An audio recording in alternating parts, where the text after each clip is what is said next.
Hi viewers, welcome to our channel. இன்றைக்கி நம்ம சேனலில் என்ன ரெசிபி பார்க்க போகிறோன்னா, சிவப்பு பூசணிக்காய் வச்சு 5 நிமிஷத்தில் தயிர் பச்சடி பண்ண போகிறோம். தேங்காய் சேர்த்தாமல் கொஞ்சம் வித்தியாசமாக ஹெல்த்தியாக பண்ண போகிறோம். சூப்பரான இந்த ரெசிபி எப்படி பண்ணுறதுன்னு பார்க்குறதுக்கு முன்னால் நம்ம சேனல் இன்னும் சப்ஸ்கிரைப் பண்ணலைன்னா கண்டிப்பாக சப்ஸ்கிரைப் பண்ணிடுங்க. கூடவே பக்கத்தில் இருக்கிற பெல் பட்டனையும் தட்டி விடுங்க. ஸோ நான் போடுற வீடியோ எல்லாமே உடனுக்குடனே நோட்டிஃபிகேஷனாக வந்துடும். வாங்க இந்த பூசணிக்காய் பச்சடி எப்படி பண்ணுறதுன்னு பார்க்கலாம். என்ன பண்ணலான்னு யோசிக்கிறத விட இந்த பச்சடி செய்கிறது சுலபம். அவ்வளோ ஈஸியாக செஞ்சிடலாம். பூசணிக்காய் எடுத்து நீட்டமாக கட் பண்ணி பாருங்கள், இந்த மாதிரி வேக வச்சு எடுத்து வச்சுருக்கேன். இப்போ இது கூட தேவையான அளவு உப்பு சேர்த்துக்கலாம். இப்போ இது கூடவே 1-2 இடித்து வச்ச வேர்க்கடலை சேர்த்துக்கிறேன். ரொம்ப பவுட்ரு பண்ணிட வேண்டாம், அப்படி 1-2 இடித்தா போதும். பாருங்கள், இந்த அளவுக்கு இருந்தால் போதும். 2 டேபிள் ஸ்பூன் சேர்த்துக்கிறேன்.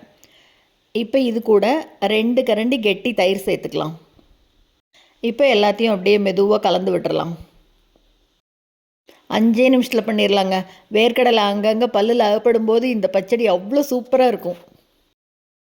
நல்லா கலந்து விட்டுட்டு இப்போ இதுக்கு தாளித்து கொட்டிடலாம்.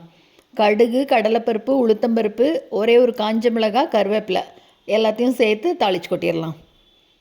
அவ்வளோதாங்க, செம்ம சூப்பரான தயிர் பச்சடி ரெடி ஆயிடுச்சு. சூடாக சாதத்தில் பருப்பு தொகையில் கலந்துட்டு இந்த பச்சடியை தொட்டு சாப்பிட்டா அவ்வளோ அமிர்தமாக இருக்கும். சூப்பரான இந்த வீடியோ உங்களுக்கு பிடிச்சிருந்ததுன்னா லைக் பண்ணுங்கள், ஷேர் பண்ணுங்கள், கமெண்ட் பண்ணுங்கள். மறக்காமல் நம்ம சேனலை சப்ஸ்கிரைப் பண்ணுங்கள். கூடவே பக்கத்தில் இருக்கிற பெல் பட்டனையும் தட்டி விடுங்க. தேங்க்ஸ் ஃபார் வாட்சிங்.